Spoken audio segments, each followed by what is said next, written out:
हम सबने किसी ना किसी को खोया है, ये नॉर्मल है। जो पैदा हुआ है वो एक दिन जाएगा भी। उनके जाने का दुख होता है, ये भी नॉर्मल है। लेकिन क्या हो जब लोग जिंदा होकर भी आपकी जिंदगी से चले जाएं? It's painful. जो लोग एक टाइम पर हमेशा हमारे सब कुछ थे, आज हम लोगों के बीच कुछ बचा ही नहीं। उनके लिए हमारे पास सिर्फ एक सेंटेंस बचा है, एक कंप्लेंट, एक कन्फेशन, एक हेल्पलेस सा नोट। तुम बदल गए हो, तुम पहले जैसे नहीं रहे। इस पेन पे, इस दर्द पे बहुत सारी बातें हो चुकी हैं, बहुत सारी मूवीज बनी हैं। और बने भी क्यों ना, ये दर्द तो कोविड से भी ज्यादा फैला हुआ है। और इसकी तो कोई वैक्सीन भी नहीं बनी। जस्ट मूव ऑन, लाइफ में आगे बढ़ जाओ, बायगॉन्स आर बायगॉन्स, ऐसी लाइंस कुछ टाइम के लिए ठीक लगती हैं, लेकिन अंदर जो एक तार है जो किसी से जुड़ गया था, उसका क्या? क्या हर कनेक्शन एक बटन की तरह होता है, ऑफ कर दो बस?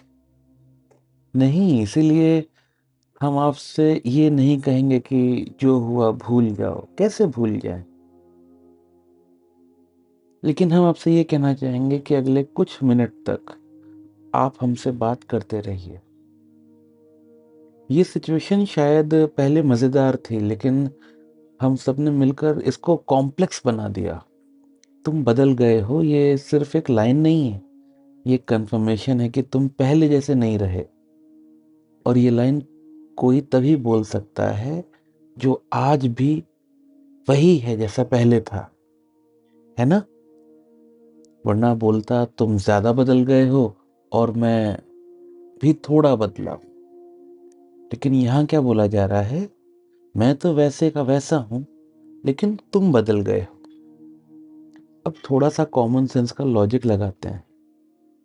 इंसान वो होता है जो वो सोचता है, बोलता है और करता है। और हमारी सारी कंप्लेंट्स होती हैं बोलने और करने वाले पार्ट पर। पहले तो तुम टाइम देते थे, अब नहीं देते। पहले सबसे मिलते थे, अब नहीं मिलते। पहले इस बात पे हंसते थे, अब नहीं हंसते। पहले तो तुम ये खाते थे, अब नहीं खाते। और अगर इन सब लाइंस को एक ही स्टेटमेंट में बांध दिया जाए तो वो ट्रिगरिंग लाइन बन जाती है। पहले तो मैं तुम्हारे लिए स्पेशल था, अब नहीं। लगा दर्द? रिलेट कर पाए? ये वैसा ही है जैसे किसी ने हमें अपनी लाइफ से फायर कर दिया हो। आज तक हम समझते थे कि हम उनकी लाइफ के सीईओ हैं, लेकिन एक दिन पता चला, ना स्टेक मिले ना पार्टनरशिप, बस साइलेंटली फायर कर दिया गया। और लगेगा भी। जब तक जॉब थी तब तक सिक्योरिटी थी, अब वापस इनसिक्योर हो गए। पता है बात क्या है? हम लोग अक्सर दूसरों के शब्दों से और उनके एक्शन से उनकी इमेज बना लेते हैं। और शायद गेस करने के लिए ये काफ़ी भी होता है, लेकिन समझने के लिए नीयत देखनी पड़ती है, उनका मन समझना पड़ता है। तो जब हम कहते हैं तुम बदल गए हो, क्या हमने कभी सोचा कि क्या उसकी नीयत भी बदल गई है? और ये सवाल सिर्फ उसके लिए नहीं है, ये सवाल खुद से भी पूछना चाहिए।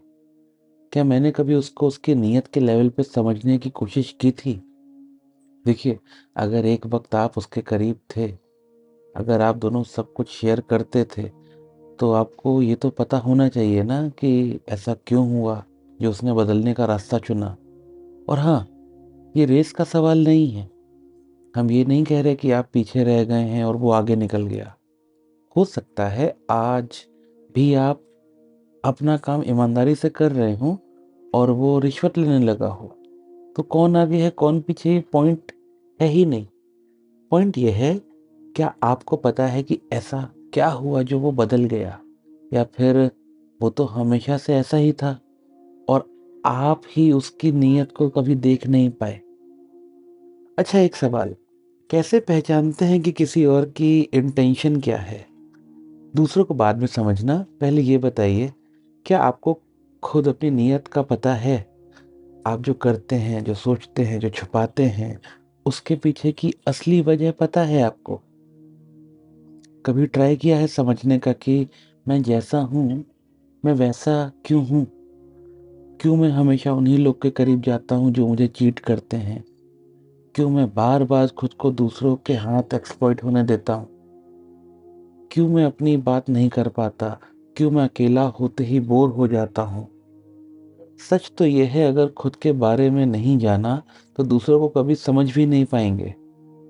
दूसरों ने आपके साथ वही किया जो आप खुद के साथ करते आए हैं। कहीं आपके अंदर की आवाज़ जो अभी भी शुद्ध है, इनोसेंट है, वो आपसे ये ना पूछ बैठे कि तुम क्या हो गए हो? अगर कभी अपने आप के लिए सीरियस हो सकें तो एक काम ज़रूर कीजिएगा, इस सवाल का जवाब ढूँढिएगा अपने लिए। शायद तब आपको समझ में आएगा कि जब हम खुद में स्पेशल फ़ील करते हैं, तब आप अपने साथ रह पाते हैं, अपने साथ चल पाते हैं और ये भी समझ में आएगा कि आपके साथ रहना बस आपकी ज़िम्मेदारी है, किसी और की नहीं। आप ज़िम्मेदार हैं या नहीं, ये आप देख लीजिए।